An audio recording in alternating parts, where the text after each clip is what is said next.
Keep it simple and just mow. I have to start doing video recordings early in the morning because it's just so freaking hot. I have to do it before the sun actually has a chance to go over these trees, because after that it is unbearable to be out here. Now, looking at the lawn, I'm pretty satisfied the way it's looking. There are some areas that need some work. I understand that it's new turf I just installed in November, but everything I've done from then until now has led me to this point. And this is the point where I shouldn't have to do too much to the lawn. You don't really have to work in the lawn all the time, because you want to be able to spend time with your family and spend time doing other things. The only thing I need to do is maintain my height of cut, which means I have to cut frequently. How frequent you cut, it really depends on a few factors. First, are you providing irrigation? Second, are you cutting really low and providing irrigation? Those two factors will make your Bermuda grass just explode. And third, how heavy are you fertilizing? If you're putting down a heavy amount of fertilizer, I'm talking about you lightly fertilize every 2 weeks with a granular product, or maybe you're using a liquid fertilizer and you're just doing some spoon feeding.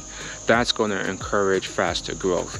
So depending on those factors, you're going to have to come out and mow often. For me, I'm coming out and mowing every 2 to 3 days. But if I put down a plant growth regulator and I'm using T-Nex, then I can stretch that out to 4 to 5 days. So every 4 to 5 days I have to come out and mow just to maintain my height of cut. Using T-Nex is a real time saver. And this bottle I think I had it for roughly about 2 years, and there's still a lot left over. Besides cutting, I also have to watch my irrigation. I have to make sure the grass is getting at least 1 inch per week, whether it's all through rainfall or provide supplemental irrigation or a combination of both. I have to make sure that total equals 1 inch.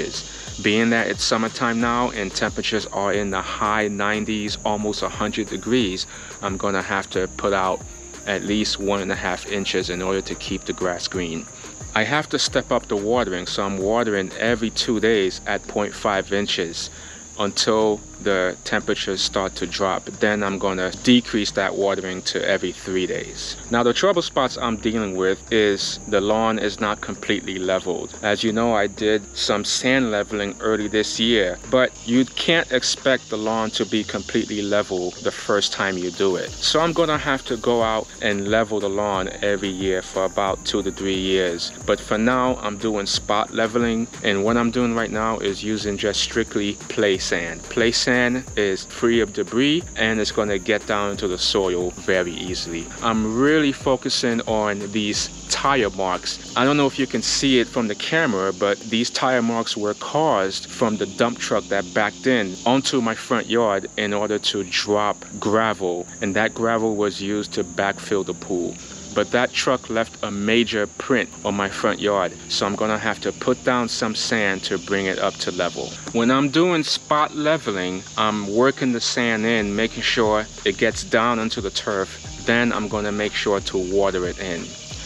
The other trouble spots I'm dealing with is, for some reason, this side of the house, which is the right side of my house if you're looking towards the home itself, this side is really struggling, and it looks like some parts of the turf didn't establish well. So I'm gonna have to come out and just do some frequent waterings to bring the grass back. You can see at certain angles, there's a few spots that appears to be struggling. I know there's no debris under here, so my only guess is that the roots haven't dug down deep and it's struggling because of the heat. And looking over it, you can see kind of like a grayish tint to it. And that tells me that it's struggling from excessive heat. So I'm gonna go ahead and water those spots. What's gonna help me with the watering, I'm trying a new product this year. I found a product similar to Hydrotane, and it's from Bio Advance. It's a lawn root moisturizer.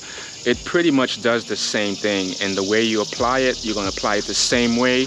You gotta make sure, because it's a liquid product, you gotta apply it to a wet turf and then water it in. Don't allow it to dry. If you want to try this product out, you're going to have to do a little bit of search shopping. Just go to your Google browser and type in Bio Advance Lawn Root Moisturizer. It's easy to find once you hit it in the search bar, but for some reason I can't find it in store. So this bottle was actually delivered to me from the main website. And so far it appears to be working. It's not hurting the lawn, so we'll see long term if it actually truly works. But it's always good to have other options available besides just sticking to one brand. So a quick recap of what I'm doing. I'm making sure I'm maintaining my height of cut, coming out mowing frequently. Watch my irrigation. Make sure the grass gets 1 to 1.5 inches of water. I'm going to pay attention to my trouble spots. Certain spots are going to struggle when temperatures are extremely high, so I got to pay attention to those spots and come out and do some spot watering. Any dips in the turf, I'm going to go ahead and do some spot leveling. That's going to help prevent water pooling later on as it gets cooler.